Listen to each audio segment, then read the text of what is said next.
अस्सलाम वालेकुम dear students, उम्मीद करते हैं कि आप सब खैर वाफियत से होंगे। तो बीएस और बीएससी मैथमेटिक्स के लिए मैकेनिक्स 1, ठीक है।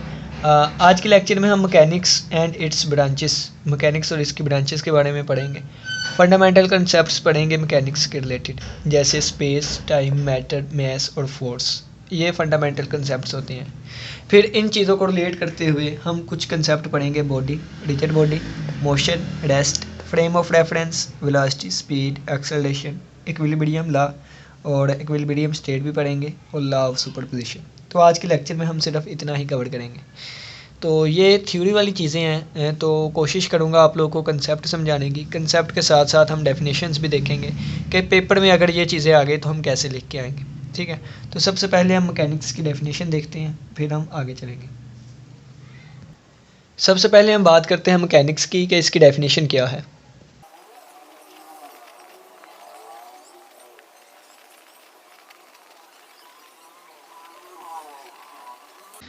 A branch of physics, physics की एक ब्रांच विच डील्स, जो कि डील करती है with action of force, forces के एक्शन के, ऑन पार्टिकल, पार्टिकुलर पे, पार्टिकल्स पे, और बॉडीज़ या बॉडीज़ पे, and motion is called mechanics. Physics की मैकेनिक्स जो है ये फिजिकल मैथमेटिक्स की एक ब्रांच होती है जो कि डील करती है एक्शन ऑफ फोर्सेस को और मोशन को, ठीक है। एक्शन ऑफ फोर्सेस या पार्टिकल पे लगती हैं या बॉडीज़ पे, ठीक है। तो बॉडीज़ पे और पार्टिकुलर्स पे लगने वाली एक्शन ऑफ फोर्सेस और मोशन को एक फिजिकल मैथमेटिक्स की एक ब्रांच में डिस्कस किया जाता है जिसको हम मैकेनिक्स कहते हैं, ठीक है। अब मैकेनिक्स की ब्रांचेस देख लें। ब्रांचेस ऑफ मैकेनिक्स,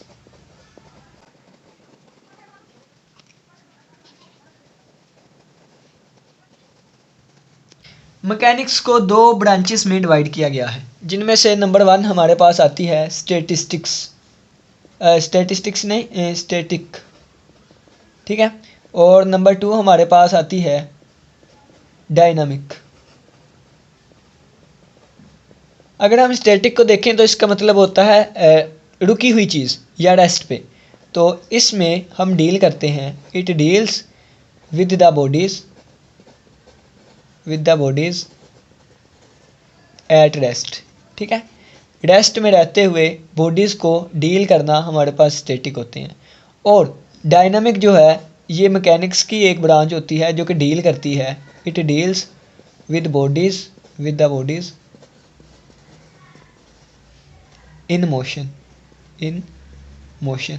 जो बॉडीज़ हरकत कर रही होती हैं उनको हम डायनामिक्स में देखते हैं। अब डायनामिक्स को आगे फर्दर दो ब्रांचेस में डिवाइड किया गया है, ठीक है। एक हमारे पास आती है काइनेमैटिक्स, काइनेमैटिक्स, और दूसरी हमारे पास आती है काइनेटिक्स, काइनेटिक्स, ठीक है। आगे फर्दर हमारे पास डायनामिक की दो ब्रांचें आती हैं। तो इनकी हम सिर्फ डेफिनेशन ही देखेंगे।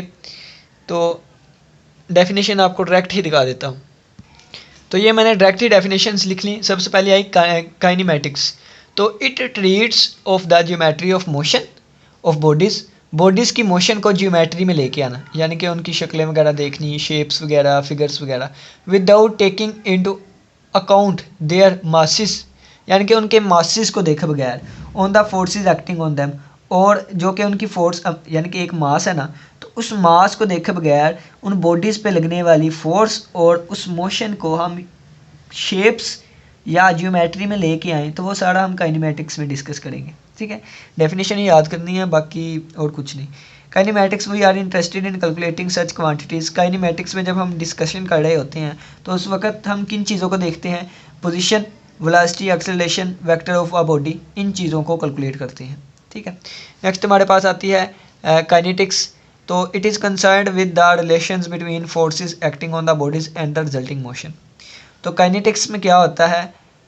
रिलेशंस होते हैं, ताल्लुक होता है कि इनके दरमियान, फोर्सेस, बॉडीज़ पे एक्ट होने वाली फोर्सेस के दरमियान, और इनके बाद जो मोशन होती है। यानी कि अगर मैं आपको बताऊं कि ये हमारे पास एक बॉडी है, तो इस पर हमने फोर्स अप्लाई की है, तो फोर्स अप्लाई करने के बाद ये बॉडी मोशन में आ गई है, ठीक है। या ये बॉडी मूव कर रही है, ठीक है ना, ये बॉडी मूव कर रही है, इस पर हमने एक और फोर्स अप्लाई किया है तो और ज़्यादा मूव करने लग पड़ी है। तो इनके दरमियान जो रिलेशन है वो काइनेटिक्स में देखते हैं, ठीक है ना। तो नेक्स्ट अब हम देखते हैं नेक्स्ट हमारे पास आ गए फंडामेंटल कंसेप्ट्स, ठीक है। तो एक हमारे पास क्लासिकल मैकेनिक्स भी होती है, एक हमारे पास मैकेनिक्स की शाख ब्रांच क्लासिकल मैकेनिक्स भी होती है, ठीक है ना। इसके बारे में आपको थोड़ा सा बता दूँ तो क्लासिकल मैकेनिक्स को हम न्यूटोनियन मैकेनिक्स भी कहते हैं, न्यूटोनियन मैकेनिक्स। अब इसको न्यूटोनियन मैकेनिक्स इसलिए कहते हैं क्योंकि इसमें न्यूटन्स के लॉ आते हैं, न्यूटन्स लॉ, ठीक है ना। न्यूटन एक साइंटिस्ट था, ठीक ना। तो फंडामेंटल कंसेप्ट्स की अगर हम बात करें तो इसमें हमारे पास वो कंसेप्ट होंगे जो इंडिपेंडेंट है, यानी कि वो चीज़ें जो इंडिपेंडेंट हैं, उनकी बुनियादें हमें नहीं पता, वो खुद बुनियादें हैं, ठीक है। तो वो एग्जांपल लेते हैं, हमारे पास स्पेस, ये किसी चीज़ पे डिपेंड नहीं करती। टाइम, ठीक है, टाइम भी किसी चीज़ से, अब एक सेकंड है वो किससे मिलके बना है, या टाइम किस पे डिपेंड करता है, कोई इस दुनिया में मरे या जिए, टाइम टाइम ही है, उसने चलते जाना, ठीक है ना। स्पेस की बात करें तो हम 3 डिमेंशंस में रहते हैं, ठीक है ना, यानी 3 डिमेंशंस में रहते हैं। तो ये 3 डिमेंशंस भी अपनी मस्ती में होती हैं, यानी कि इंडिपेंडेंट है हर एक चीज़ से, ठीक है। फिर हम मैटर की बात करें, अगर हम जिंदा हैं तो देखें ना हमारा कोई ना कोई मैटर है, ठीक है ना, मैटर, मैस और मैसेज, ये सारे हमारे पास इंडिपेंडेंट है। अब नेक्स्ट एक मज़े की बात, हम फोर्स को भी यहाँ पे लेके आए हैं। फोर्स हमारे पास अगरचे इंडिपेंडेंट नहीं है, ये डिपेंड करती है, ठीक है, लेकिन फिर भी फोर्स जो हमारे पास है वो फंडामेंटल कंसेप्ट्स में आती है, ठीक है। तो अब हम नेक्स्ट सीखते हैं, ठीक है। अब हम इनको यूज़ करते हुए इनके डेफिनेशंस देखते हैं, और इनके डेफिनेशंस के देखने के बाद इनसे जो चीज़ें मिलके बनेगी या जो चीज़ें इनसे रिलेट करती हैं फिर वो देखेंगे। अब सबसे पहले बात आती है हमारी स्पेस पे, ठीक है। व्हाट इज़ स्पेस, स्पेस क्या है। In applied mathematics, in applied mathematics, हमारे पास प्योर मैथमेटिक्स भी होती है, अप्लाइड मैथमेटिक्स भी। तो अप्लाइड मैथमेटिक्स में थ्री डिमेंशनल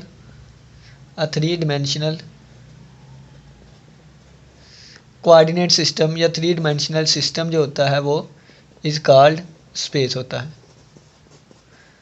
यानी कि अगर आपको मैं दिखाऊं तो एक डिमेंशन हमने ऊपर को ले ली, ये हमारे पास जी डिमेंशन आ गई, ठीक है।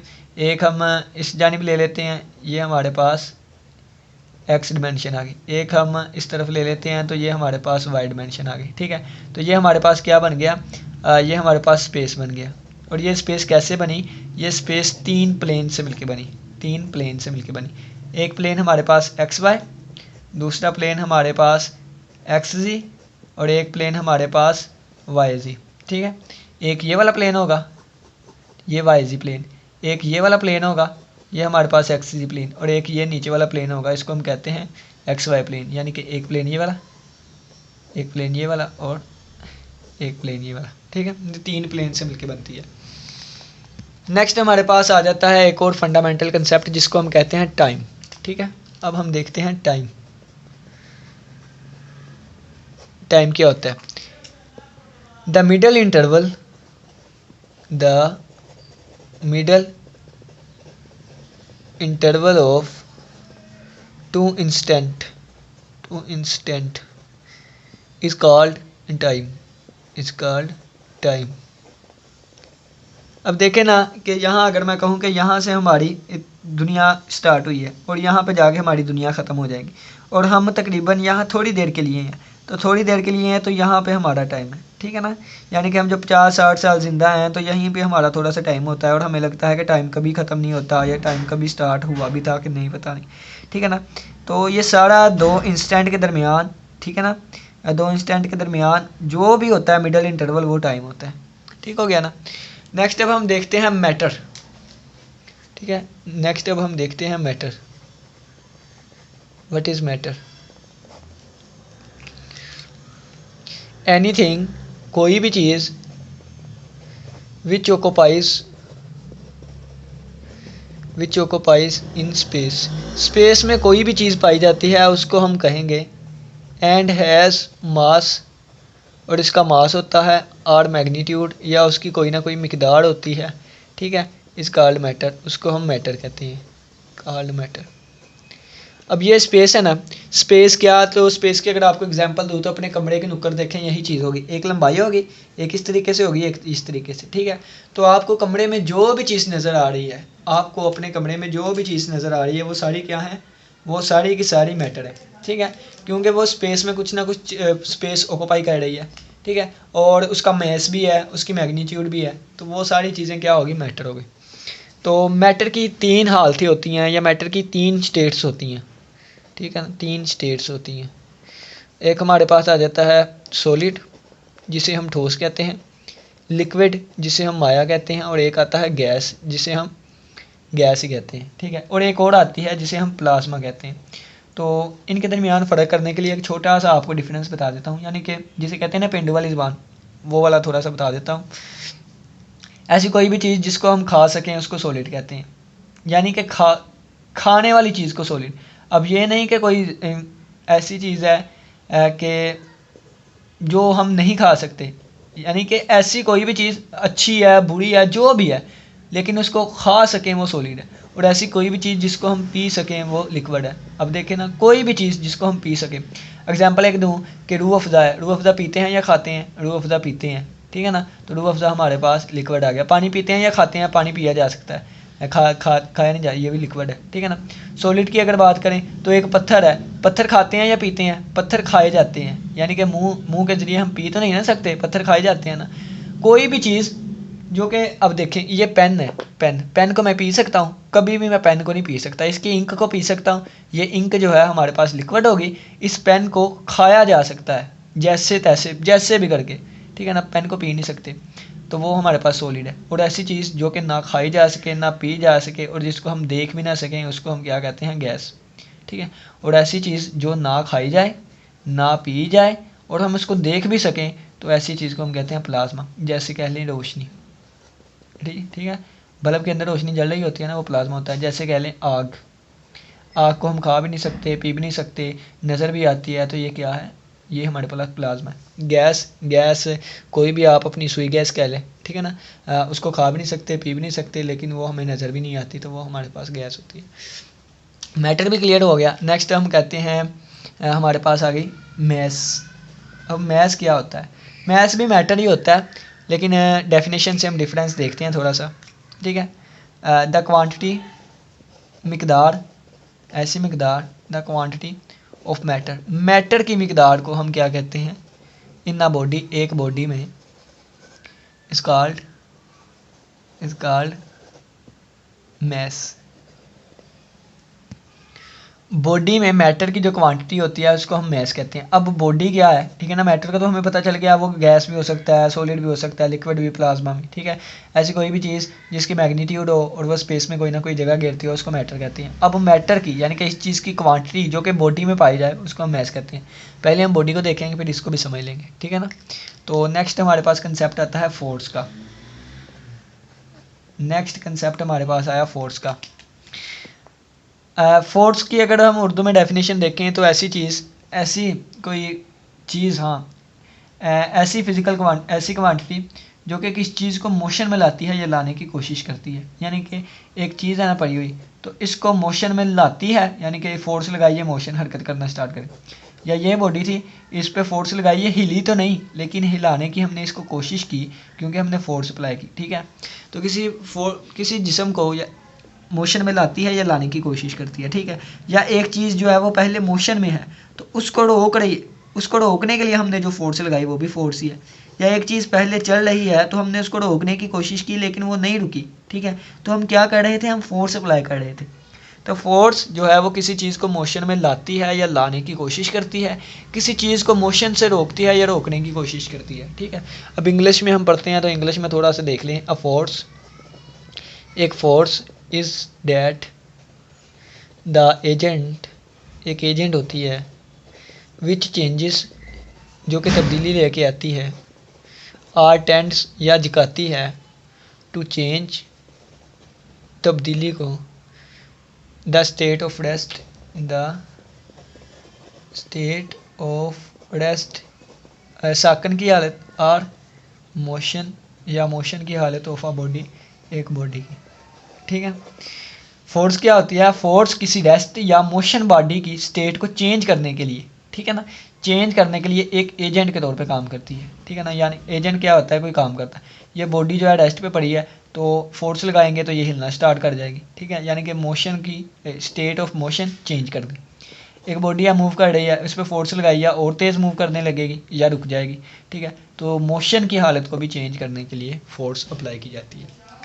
नेक्स्ट अगर हम देखें तो हमारे पास एक और छोटी सी यहाँ पे लाइन आपको बता देता हूँ। जो लाइन पास करती है पॉइंट ऑफ एप्लीकेशन से फोर्स की डायरेक्शन में, उसको हम कहते हैं line of action of force, ठीक है। और एक और मज़े की बात यहाँ पे लिख देता हूँ आप लोग को फोर्स के अंदर ही, a set of forces, a set of forces acting on a particle or rigid body is a force system or system of forces।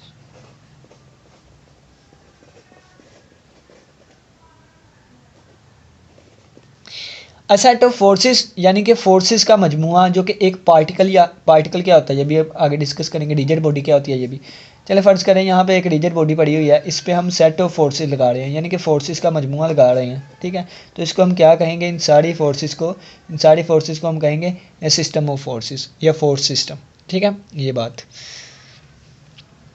अब हमारे पास इंडिपेंडेंट चीज़ें ख़त्म हो गई, फंडामेंटल कंसेप्ट जो मैकेनिक्स के थे वो ख़त्म हो गए।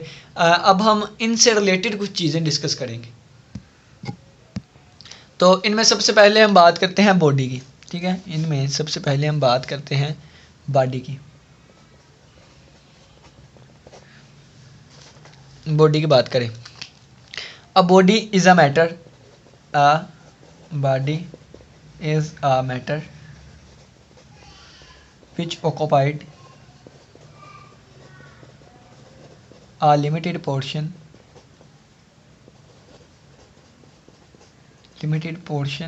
of space, ठीक है। बॉडी क्या होता है, एक मैटर का ही हिस्सा होती है, ठीक है ना। मैटर क्या था, जो कि स्पेस में कोई ना कोई, देखे ना कि ये हमारे पास स्पेस थी, ठीक है ना, ये हमारे पास स्पेस थी, ये हमारे पास वाई, ये एक्स, ये जी। अगर इसमें कोई ना कोई चीज़ यहाँ पे ऑक्यूपाई कर रही है जगह को, तो उसको हम मैटर कहते थे। और उसी मैटर का या एक लिमिटेड पोर्शन ऑफ स्पेस जो है उसको हम बॉडी कह देंगे, ठीक है। अगर ये बॉडी है और इसका साइज़ बहुत छोटा है, बहुत छोटा, इतना छोटा है कि इतना छोटा, ठीक है, यानी कि इतना छोटा है कि वो ज़ीरो को अप्रोच कर गया, वो ना होने के बराबर है, तो उसको हम फिर क्या कहेंगे, पार्टिकल कहेंगे, ठीक है। यानी कि हम कहेंगे a body of negligible, a body of negligible small dimensions मतलब लंबाई चौड़ाई हाइट, ठीक है। dimensions is termed as a particle, ठीक है। एक बॉडी जिसकी डिमेंशंस यानी कि जिसकी लंबाई चौड़ाई जो है वो इतनी छोटी है कि नेग्लिजिबल है, ना होने के बराबर है, तो उसको हम क्या कहते हैं, उस बॉडी को हम एक पार्टिकल कहते हैं। यानी कि ये एक बॉडी थी ना, तो ये एक बॉडी है, अब एक इसका साइज़ इतना छोटा, इसकी लंबाई चौड़ाई इतनी छोटी हो गई है कि ये चीज़ बन गई है, तो इसको हम क्या कहेंगे, इसको हम एक पार्टिकल कहेंगे। ये एक आइडियल केस है, इसको आप कह लें कि बॉडी का एक आइडियल केस है, ठीक है ना, आइडियल केस है, ठीक है। इतनी छोटी चीज़ होगी, जैसे हम कहते हैं कि अगर कोई भी चीज़ 100% परफेक्ट नहीं हो सकती, तो हम कह देते हैं कि वो 100% है, तो वो आइडियल केस हो जाता है, ठीक है ना। इसी तरह ये है। और इसकी अगर हमने ज्योमेट्री देखनी हो, यानी कि ज्योमेट्रिकल इसकी शक्ल देखनी हो, तो ये एक पॉइंट ही होता है, ठीक है ना, एक पॉइंट ही होता है। तो एक पॉइंट ड्रा कर लें, ये एक पार्टिकल ही बन जाएगा, ठीक है ना। तो अगर एक बॉडी हमने बनानी है तो इन पॉइंट्स को आपस में जोड़ के, यानी कि ये पॉइंट्स आपस जोड़ते गए, तो ये हमारे पास एक बॉडी बन जाएगी, ठीक है ना। ये हमारे पास क्या बन गई, एक बॉडी। तो रिजिड बॉडी, तो ये छोटे छोटे पार्टिकल्स आपस में मिलके एक बॉडी बना देते हैं, ठीक हो गया ना। छोटे छोटे पार्टिकल्स आपस में मिलके बॉडी बना देते हैं। हम कह सकते हैं बॉडी में be regarded as an aggregate of particles का जो मजमुआ होता है वो एक बॉडी ही बन जाती है। डेफिनेशंस साथ साथ लिख के ना बताने से टाइम बहुत ज़्यादा लग रहा था, तो ये मैंने अब साइड पे डेफिनेशंस लिख ली हैं, अब यहाँ से आप लोग को समझा देते हैं, ठीक है ना। सबसे पहले अब हमारे पास आती है रिजिड बॉडी। अब body is said to be a rigid body, एक बॉडी जो है वो रिजिड बॉडी कहलाएगी इफ़, अगर the distance between any two particles, अगर कोई भी दो पार्टिकल्स के दरमियान जो है डिस्टेंस है वो सेम हो जाए, इनवेरिएंट हो जाए, यानी कि वेरी ना करे, ठीक है ना, यानी कि कम या ज़्यादा ना हो। so that the distance does not expand or contract or change its shape in any way, ठीक है, उसकी शेप जो है वो चेंज ना हो, एक्सपेंड ना हो, कंट्रैक्ट ना करे, ठीक है। It is an also ideal concept, ये एक आइडियल कंसेप्ट ही होता है रिजिड बॉडी, ठीक है ना। रिजिड बॉडी जो हमारे पास है ये एक आइडियल कंसेप्ट ही होता है। Simply we use the word body for a rigid body unless otherwise stated, ठीक है, हम सिंपली जो है वो रिजिड बॉडी के लिए बॉडी का वर्ड भी यूज़ कर लेते हैं, अनलेस अदरवाइज स्टेटेड, अगरचे हम इसको बयान नहीं कर सकते, ठीक है। मोशन अब क्या आती है, a body is said to be in motion, एक बॉडी मोशन में कहलाएगी, यानी कि हरकत करती हुए कहलाएगी अगर टाइम के लिहाज से उसकी पोजीशन जो है वो चेंज करे, with respect to its surrounding, अपनी सराउंडिंग के लिहाज से। अब देखें ना कि डेफिनेशन यहाँ तक भी कंप्लीट हो सकती थी, एक यहाँ तक, ठीक है, लेकिन आगे लिख दिया गया with respect to its surrounding. अब एक छोटी सी एग्जांपल दे देता हूँ यहाँ पे, एक मिनट, यहाँ पे ना हम छोटी सी एक एग्जांपल समझ लेते हैं। यहाँ पे एक छोटी, इसको रिमूव कर देता हूँ, पहले यहाँ पे लिखने की डेफिनेशन कोशिश की थी तो वो गलत हो गई, ठीक है ना।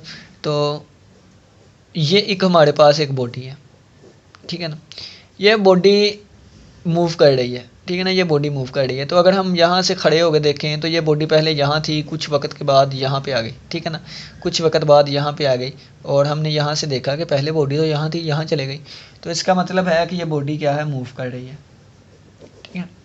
अगर मैं देखूँ तो यहाँ पे अंदर दो लोग बैठे हुए हैं, ठीक है ना, 2 लोग बैठे हुए हैं, मैं यहाँ से खड़े होकर देख रहा हूँ, ये बॉडी मूव कर रही है, यानी कि ये बॉडी यहाँ पे है। कुछ वक्त के बाद मैंने देखा तो ये बॉडी यहाँ पे पहुँच गई है, यानी कि ये बॉडी मूव की है, लेकिन 2 जो लोग हैं वो अंदर वैसे ही बैठे हुए हैं, ठीक है। अब 2 लोग अंदर वैसे ही बैठे हुए हैं, तो इस बंदे के लिए ये बंदा मूव नहीं कर रहा बल्कि रेस्ट में है, ठीक है ना। मेरे लिहाज से ये बॉडी वक्त के बाद यहाँ से यहाँ तक चले गई, लेकिन इस बंदे के लिहाज से ये बंदा साथ बैठा था, कुछ वक्त गुजरने के बाद भी इसके साथ ही बैठा हुआ है, तो इसका मतलब ये आपस में रेस्ट में है, लेकिन मेरे लिहाज से ये दोनों मोशन में है, ठीक है। एक और एग्जांपल देता हूँ, विद रिस्पेक्ट टू सराउंडिंग, मैंने अपने गिर्द देखा चीज़ें रुकी हुई थी, ये चीज़ चल रही थी, मैंने अपने लिहाज से देखा चीज़ें रुकी हुई थी, ये चीज़ चल रही थी, सराउंडिंग के लिहाज से ये मोशन में है, ठीक है। लेकिन इसने इसको देखा अपने सराउंडिंग से, सारी चीज़ें रुकी हुई हैं, ये बंदा भी रुका हुआ है, कुछ देर बाद दोनों अपनी जगह पे हैं, सराउंडिंग भी अपनी जगह पे है, यानी कि ये रेस्ट में है, ठीक है ना। तो ये बहुत ही प्यारी चीज़ लिखी हुई थी उन्होंने, एक बॉडी मोशन में कहलाएगी अगर टाइम के लिहाज से उसकी पोजीशन चेंज हो with respect to its surrounding, अपनी सराउंडिंग के लिहाज से, और एक बॉडी रेस्ट में कहलाएगी अगर वक्त के लिहाज से उसकी पोजीशन चेंज ना हो with respect to its surrounding, ठीक है। आगे आ जाता है frame of reference. Frame of reference क्या होता है, फिक्स्ड कोऑर्डिनेट सिस्टम जो कि किसी बॉडी की, मूविंग बॉडी या मूविंग पार्टिकल की पोजीशन को लोकेट करें, ठीक है ना। एग्जांपल देता हूँ कि यहाँ पे एक चीज़ पड़ी हुई है और यहाँ पे ये चीज़ हर मूव कर रही है, ठीक है। तो इस चीज़ के हिसाब से मैंने देखा कि पहले ये बॉडी यहाँ थी, बाद में ये बॉडी यहाँ पे पहुँच गई है, तो ये क्या है हमारा, ये हमारा फ्रेम ऑफ रेफरेंस है, ठीक है, ये हमारा फ्रेम ऑफ रेफरेंस है, ठीक है। तो इसी तरीके से फ्रेम ऑफ रेफरेंस क्या होता है, फिक्स्ड कोऑर्डिनेट सिस्टम होते हैं जो कि यूज़ होते हैं locate the position of a moving body, एक मूविंग बॉडी की लोकेशन को लोकेट करने के लिए या उसकी पोजीशन को लोकेट करने के लिए, ठीक है, उसको हम कहते हैं फ्रेम ऑफ रेफरेंस। नेक्स्ट हमारे पास आता है वेलोसिटी ऑफ अ पार्टिकल, ठीक है। तो अगर हमने अगर हमारे पास वेलोसिटी अगर हमने देखनी हो तो वेलोसिटी हमारे पास होती है, velocity change in displacement with respect to time, ठीक है। तो हम इसे कहेंगे कि वेलोसिटी जो है वो इक्वल टू है डी ऑफ आर, यानी कि change in are divided by D of T, ये भी कह सकते हैं, या हम ये भी कह सकते हैं del R over del T, ठीक है, ये भी कह सकते हैं। इसके अलावा हम आर के ऊपर ये एक डैश लगा दें तो ये भी इसका मतलब है कि इसमें चेंज आ रहा है, ठीक है। ये हमारे पास वेलोसिटी होती है।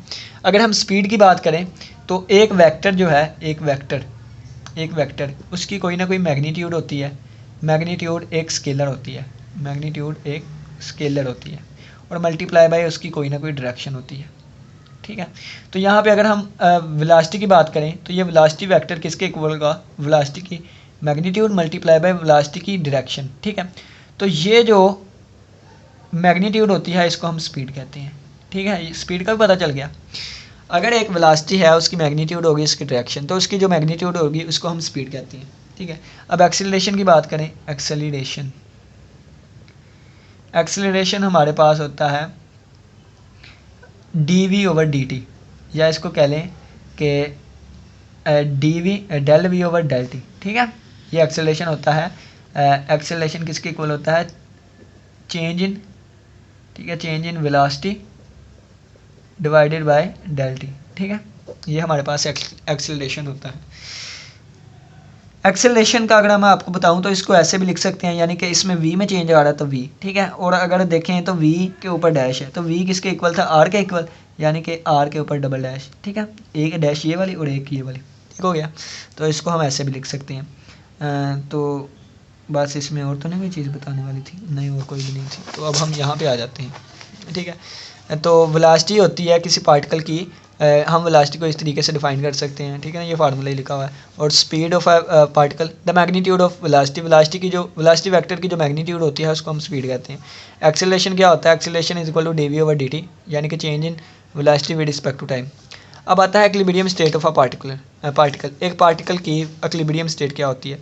The forces are said to be in equilibrium, forces जो है वो इक्विलिब्रियम में कहलाएंगी इफ़ द कंबाइंड इफेक्ट, अगर कंबाइंड इफेक्ट जो है उन फोर्सेस का सेम हो as the particle is moving under no force.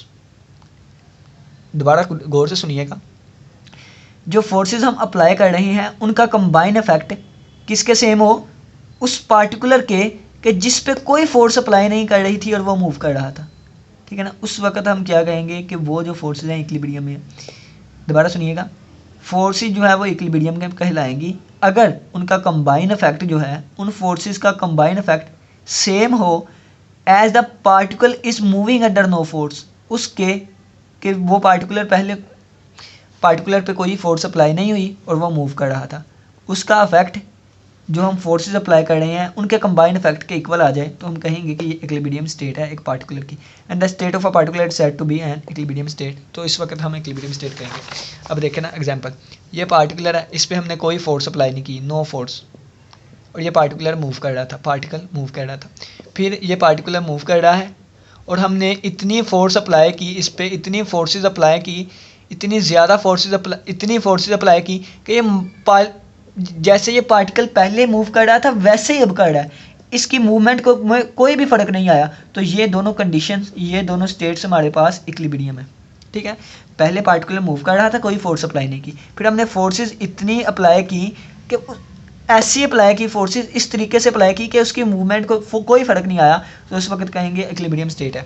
दोबारा एग्जांपल हम समझ लेते हैं, ये एक पेंसिल है ना, तो ये पेंसिल पहले मूव कर रही है। ठीक है, एग्जांपल दे रहा हूँ, ये है, फ़र्ज़ करें ये हैंड नहीं है, ठीक है ना, वैसे ये गाड़ी एक या कोई चीज़ मूव कर रही है। तो अब मैंने इस पर इतनी फोर्स, इस हैंड से इतनी फोर्स अप्लाई की कि इसकी मूवमेंट में कोई फ़र्क नहीं आया, तो ये वाली और अप्लाई करने के बाद ये वाली कंडीशन जो है, दोनों स्टेट्स जो हैं वो इक्विलिब्रियम में होगी। ठीक है, ये इक्विलिब्रियम। अब इक्विलिब्रियम लॉ हम पढ़ते हैं। Two forces can be in equilibrium if and only if they are equal in magnitude, opposite in direction and act in the same straight line. दो फोर्सेस उस वक्त इक्विलिब्रियम लॉ कहता है कि दो फोर्सेस आपस में इक्विलिब्रियम होगी, दो फोर्सेस आपस में इक्विलिब्रियम होगी अगर मैग्नीट्यूड उनकी सेम हो, ऑपोजिट डायरेक्शन में हो और वो स्ट्रेट लाइन में एक्ट कर रही हो। ठीक है ना, एग्जांपल देता हूँ कि ये एक स्ट्रेट लाइन है।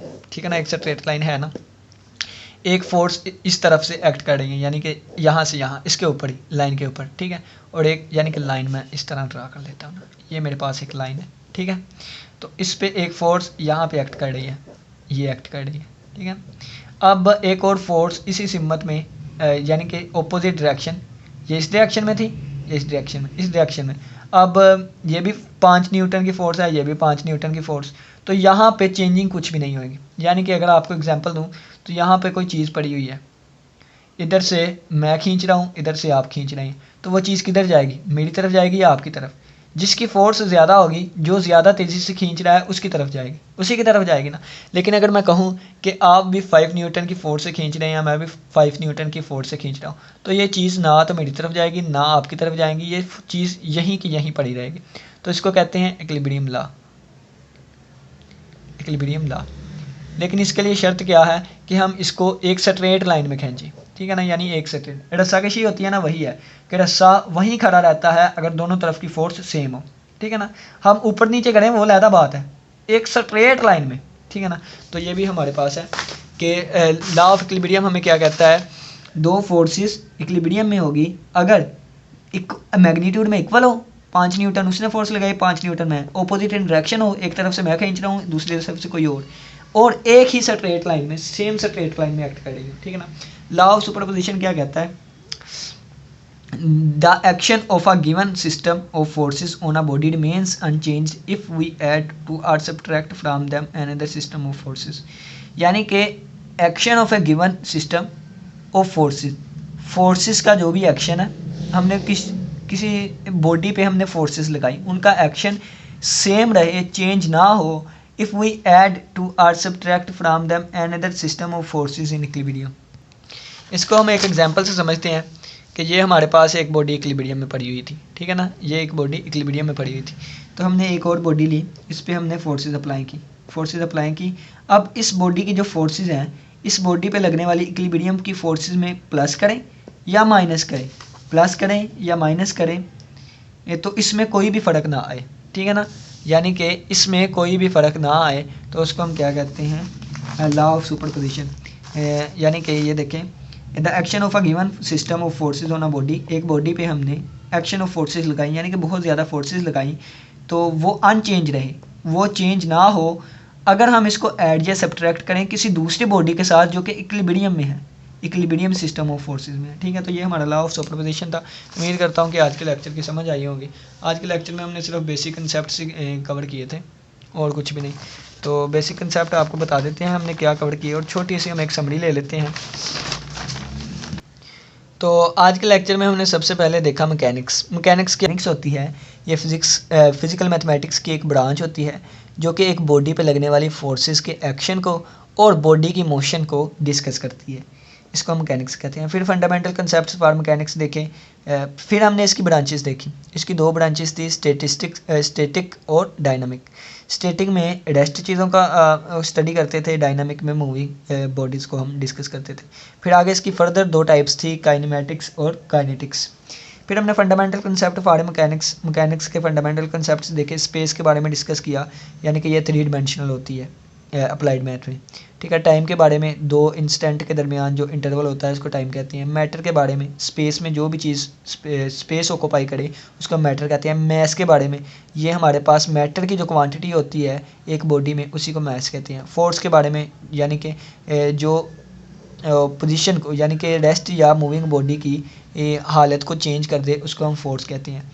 बॉडी के बारे में हमने पढ़ा कि बॉडी जो है ये पार्टिकल से मिलकर बनती है। रिजिड बॉडी जो है इसके बारे में भी हमने पढ़ा कि ये एक कंसेप्ट ही होता है, वैसे इसके लिए बॉडी का वर्ड यूज़ कर सकते हैं। मोशन पढ़ा कि जो टाइम के लिहाज से पोजीशन अपनी चेंज ना करे with respect to surrounding, time के लिहाज से जो अपनी पोजीशन चेंज करे वो मोशन में और जो ना करे उसको रेस्ट में।